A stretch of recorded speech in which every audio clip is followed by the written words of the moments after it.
Olá, pessoal, boa noite. Eu sou Mariane Martins, trabalhadora do Grupo de Estudos Espíritas São Germão, e estou aqui hoje para trazer o nosso quarto estudo do livro Mentes que Amam Demais. Vou começar aqui projetando a tela para a gente dar início à aula de hoje. Aqui, pronto. Então, estou compartilhando aqui com vocês a nossa quarta aula sobre esse livro, Mentes que Amam Demais, o jeito borderline de ser. Esse livro foi escrito por Ana Beatriz Barbosa Silva, que é uma médica especializada em questões da mente e que tem uma série de livros trabalhando diferentes aspectos, e nesse ela aborda esse transtorno do jeito borderline de ser.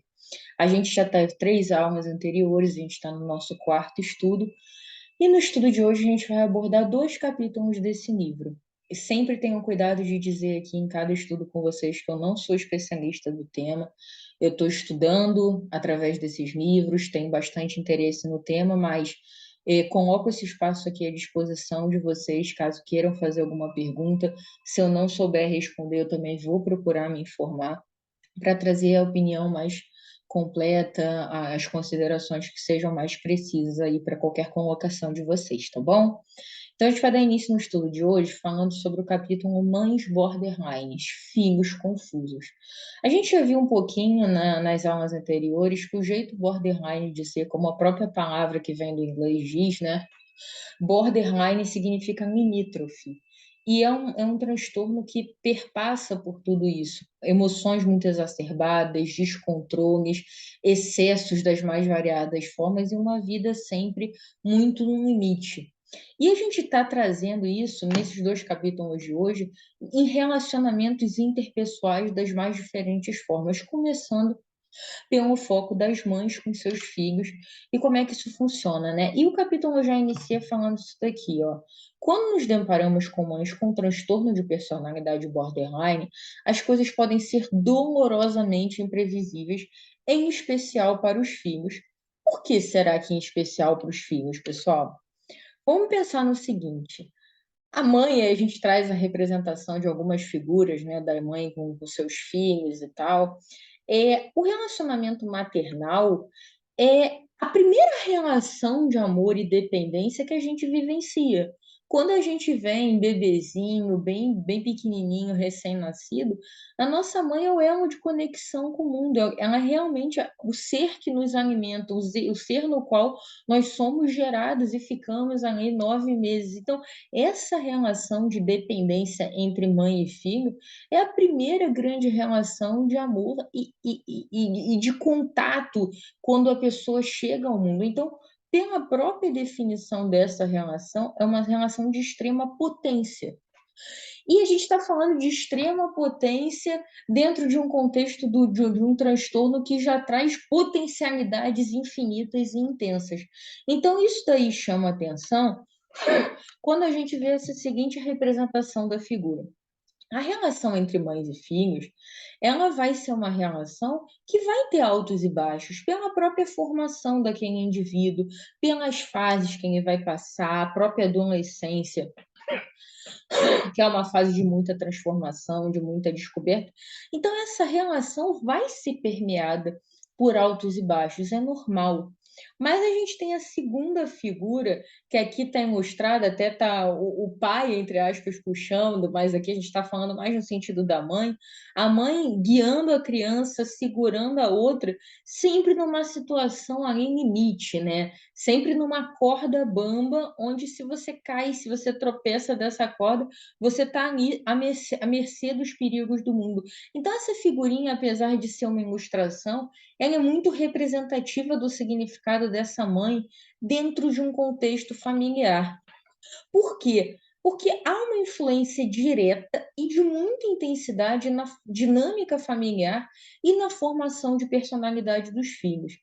E a doutora Ana Beatriz sempre traz em cada capítulo exemplos práticos de contextos clínicos que ela já vivenciou, que ela teve algum tipo de contato direto ou indiretamente. E nesse capítulo ela faz isso mais uma vez. Ela conta a história de uma filha que é a caçula dentre três filhos e que tem uma mãe que apresenta o transtorno borderline. Ela conta um pouquinho da trajetória dessa mãe, que na verdade na infância da mãe dela, ela perdeu o pai muito cedo, anos depois da mãe, né, no caso a avó, desenvolveu um relacionamento com uma outra pessoa e esse padrasto dela era uma pessoa abusiva, viciada em álcool, que batia tanto na mãe dela quanto nela mesma. Então, ela teve uma infância bastante tumultuada. Quando ela teve essa menina que conta a história, ela sofreu de depressão pós-parto, ela tinha uma relação muito difícil com os filhos, mas em especial com essa filha, ela sempre foi muito depressiva, muito dependente, tentou cometer suicídio duas vezes já quando a filha era adolescente. Essa dinâmica para evitar confronto, ela acabava jogando um irmão contra o outro, o pai contra os próprios filhos, demandando atenção, e sempre a culpa era muito presente. A culpa, você não é uma filha boa o suficiente, você não valoriza o que eu faço por você. Então, uma relação maternal onde existia sim o amor, e é muito falado nesse relato que, apesar de toda a dor que a filha sentia, sempre que ela recebia alguma manifestação de afeto, alguma manifestação de uma reação positiva que não tinha um significado muito grande, ao mesmo tempo que era permeado por muita culpa, muita acusação, muito medo, uma sensação constante do pisar em ovos, da corda bamba. E é uma ilustração exatamente do que traz essa figura. É uma relação, uma dinâmica familiar que não era só entre a mãe e a filha, era na relação dos irmãos com aquela irmã mais nova, que ela tinha um relacionamento mais conflituoso, do pai com seus filhos, porque ela tinha ciúme e possessividade, e tinha ciúme da relação do pai com os filhos, gerando um distanciamento para evitar confronto, então interferindo no todo daquela família. E aí, o livro entra numa parte, dentro desse contexto ali de mães borderline, que ele traz alguns exemplos de classificações empíricas aqui falando por experiência, né? Que a doutora Ana Beatriz traz aqui categorizações que ela entende como macrogrupos, tá? Dessas mães que apresentam transtorno borderline. E aí ela vai falar um pouquinho desses tipos de mãe bordas e as principais características da mãe e do impacto dessa mãe no filho, assim como qual é o caminho que ela enxerga como a melhor forma de lidar com aquela dinâmica familiar tão conflituosa. E ela traz primeiro o exemplo da mãe vitimizada ou sofredora.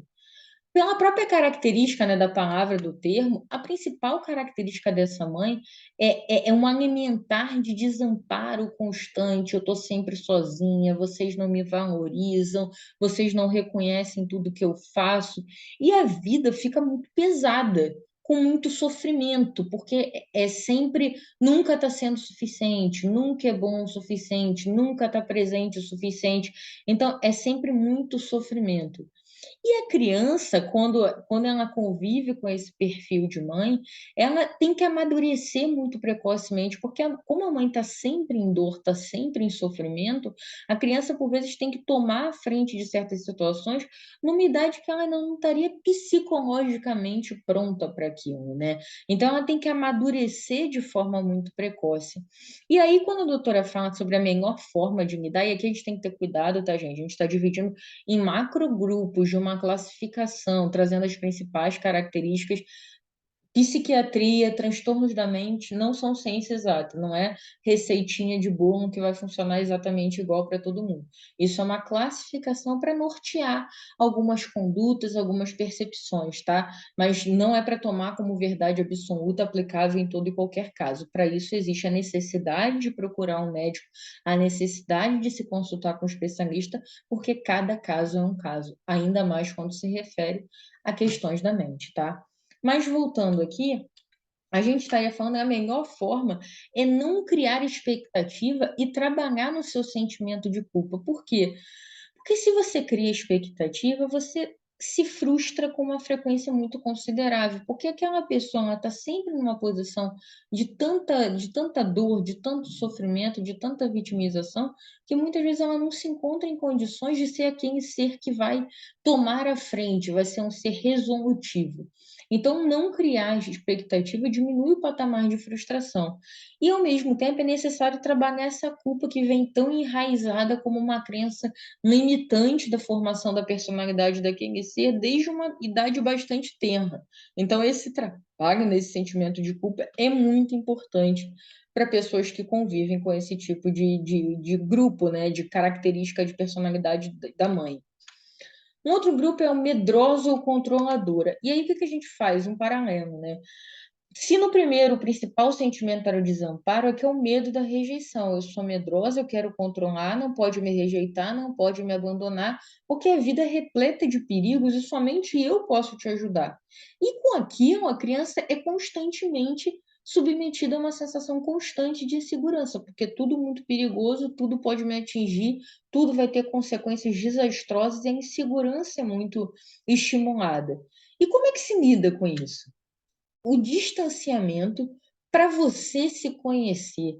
Não é o distanciamento de não ter contato, não é o distanciamento de abdicar daquela relação, mas de você, às vezes, se afastar um pouco, e esse afastamento pode acontecer de variadas formas, tá, pessoal? Mas você se distanciar um pouco para você tentar cada vez mais se autoconhecer, buscar formas de se conhecer para entender o que é o medo seu e qual é o medo que foi imposto, entre aspas, a você desde muito jovem, tá? Um terceiro grupo é a mãe do tipo rainha ou autoritária. E a característica predominante é uma vaidade, um orgulho, um egoísmo exacerbado. Porque para essa mãe a vida se resume a mim e você deve se espelhar em mim. Ou seja, ela se autocoloca no centro do universo daquele ser, daquele filho. E aquele filho sempre se sente insuficiente, porque ele vive tentando correr para agradar uma expectativa que às vezes não é nem dele, um caminho que nem é o que ele quer trilhar, mas ele vive correndo atrás para agradar, para poder se sentir suficiente, para poder se sentir atingindo as expectativas.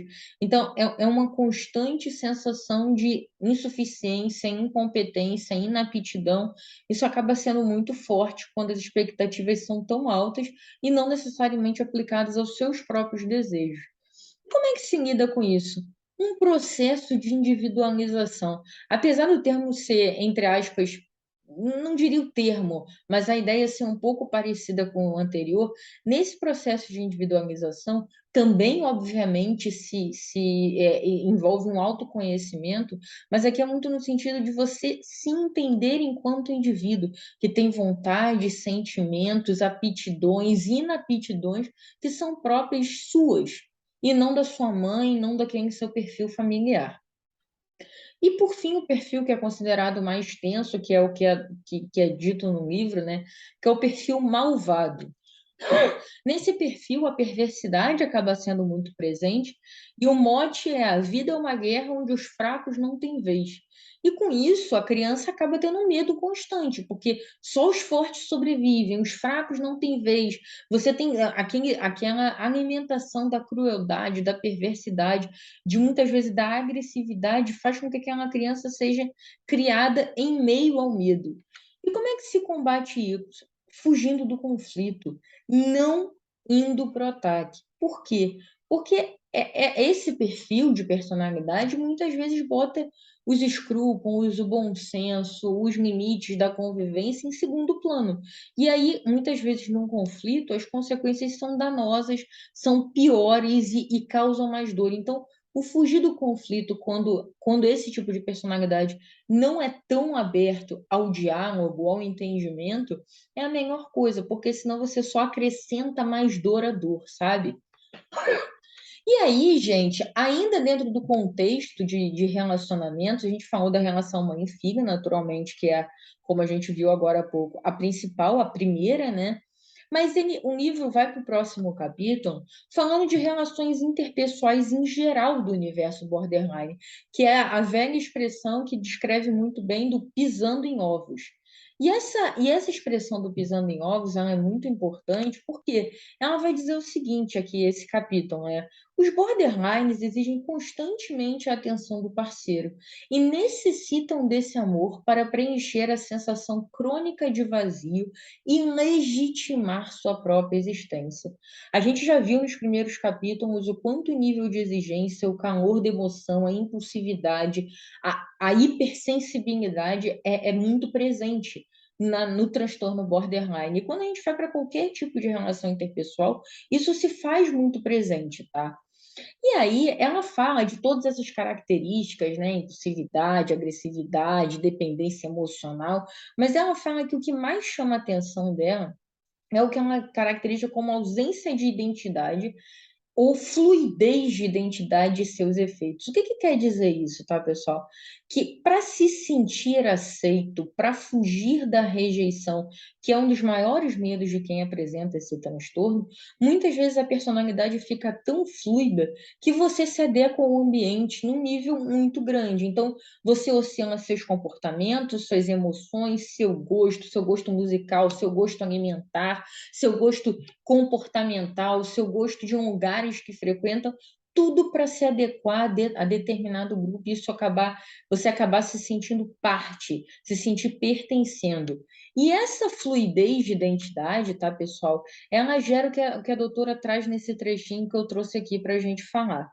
A identidade fluida revela a maior das feridas dos borderlines, uma total incapacidade de coexistirem dentro de si mesmo, gostarem de ser quem são e de exercerem o seu eu mais verdadeiro e profundo, que é de uma forma muito mais bonita do que eu dizendo aqui, mas foi o que a gente acabou de dizer. Você quer tanto se adequar porque você não acredita que você vai ser aceito sendo quem você é. Então você faz infinitas concessões, infinitas mudanças, porque você não consegue se aceitar, gostar de você mesmo e, consequentemente, não enxerga que o outro possa te aceitar e o outro possa gostar de você exatamente por ser quem você é. E aí você vive com uma constante dualidade. Ama ou odeia, idolatra ou abomina. Esse contraste é muito forte e muito presente no borderline. É um amor exacerbado, um ódio aparentemente sem motivos. É uma idolatria, perfeito, sem defeitos, ou é abominável, não serve para nada, é um monstro. É muito, muito montanha-russa, sabe? E o que faz essa oscilação acontecer é muitas vezes simplesmente conforme você se julgue mais ou menos protegido ou rejeitado por determinada pessoa em determinada situação. Então, uma mesma pessoa pode ser amada, odiada, idolatrada ou abominada simplesmente porque num determinado contexto ela mostrou aceitação ou rejeição àquela pessoa que apresenta o transtorno. Então, é literalmente tudo muito pesado em relações que é normal da vida, né? Na verdade, as pessoas vão te aceitar, as pessoas vão, às vezes, não ter tanta afinidade, mas isso, para uma pessoa que tem esse transtorno, acaba tendo um peso, uma dimensão muito relevante. E aí, gente, desculpa que o efeito acabou entrando um pouquinho antes, foi mal. Mas para a gente fechar essas relações interpessoais, eu não poderia deixar de falar sobre relacionamentos amorosos, né? Porque se isso serve para relação maternal, relação entre amigos, relação entre familiares dos diferentes tipos, no relacionamento amoroso, inclusive como a gente viu nos capítulos anteriores, isso se faz muito presente. E acaba muitas vezes envolvendo um risco de atrair perfis de parceiros que, de repente, não são o que vão gerar mais harmonia e paz na dinâmica daquela relação, mas são pessoas que são atraídas por esse tipo de perfil. E aí o livro divide em dois grandes grupos: os perfeccionistas com traços de transtornos obsessivos compulsivos, que muitas vezes enxergam naquela pessoa border uma exuberância de emoção. Por quem é tão perfeccionista, tão contido, tão organizado, tão controlador dentro de si mesmo, que alguém que exala emoção acaba sendo algo a ser admirado, algo que encanta. E vira também um desafio. Poxa, eu vou lapidar esse tesouro, eu vou lapidar essa pedra, eu vou conseguir fazer ela lidar com essas sensações, vou conseguir moldar essa pessoa. E às vezes essa dinâmica você vira uma relação em que um quer controlar o outro para moldar, para adequar, para fazer ser do jeito que considera melhor, e vira uma dinâmica extremamente nociva.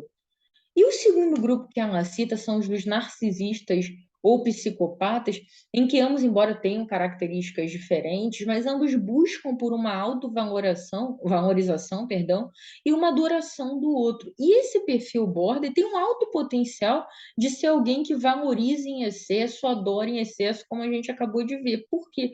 Porque eles não querem ser abandonados, rejeitados, têm uma intensa dependência emocional, então muitas vezes colocam o outro no pedestal para poder manter aquela relação, para poder não perder, e colocam a pessoa, como eu disse, num pedestal muito elevado que agrada a esse perfil narcisista barra ou psicopata. Então, são perfis de parceiros amorosos que se formam muitas vezes com quem apresenta o transtorno e que são perfis complicados para desenvolverem relações saudáveis. Então, assim, é mais um ponto de atenção desse transtorno. E a gente fecha a ideia com a ideia desse capítulo e da aula de hoje, com esse trechinho também do livro que diz o seguinte: talvez um dia essas pessoas, aí elas, quando eu estou falando essas pessoas borderline, percebam que as suas devoções ao amor podem ser muito mais transformadoras, tanto para elas quanto para milhares de pessoas que precisam e merecem. E aí, quando vocês forem ler o livro, vocês vão ver que o livro fala nessa parte do perfil psicopata, muitas vezes das relações que as pessoas com transtorno borderline desenvolvem, inclusive com pessoas que estão encarceradas, que têm um histórico criminoso, inclusive, que colocam essas pessoas no pedestal, achando que vão curar, que vão consertar, que vai ser a tábua de salvação. E ela fala isso, que essa devoção ao amor às vezes é tão intensa e tem um potencial de transformação grande, mas se ela for canalizada para um lado certo, se ela for canalizada em prol do bem do outro, e não em tentar adequar um perfil amoroso, em tentar fazer a pessoa mudar, mas usar, canalizar esse amor, canalizar essa força do bem para coisas que sejam mais voltadas ao amor universal, ao amor ao próximo, à caridade, ao amor em ação. Então, existe muita potencialidade, mas essa pedra precisa ser adequada, precisa ser lapidada, não pelo perfil perfeccionista com traços de toque, não, tá, gente? Mas, assim, precisa ser trabalhada com terapia, com estudo, muitas vezes com acompanhamento também psiquiátrico, para que aquela pessoa que sofre com transtorno consiga aproveitar a melhor parte desse excesso de emoções, transformando elas numa ferramenta de amor em ação, amor ao próximo, caridade e trabalho no bem. Tá bom, pessoal? Hoje a nossa aula são esses dois capítulos. Eu encontro vocês novamente na última quinta-feira do mês de dezembro para a gente ver mais dois capítulos desse livro que a gente está começando aí para a reta final. A gente agora está mais ou menos na metade. A gente vai ter mais essas duas próximas aulas para a gente fechar. Tá bom? Um grande beijo a todos. Qualquer dúvida, comentário, eu e todos os trabalhadores do GRESB estamos aqui à disposição. Tá bom? Um grande beijo.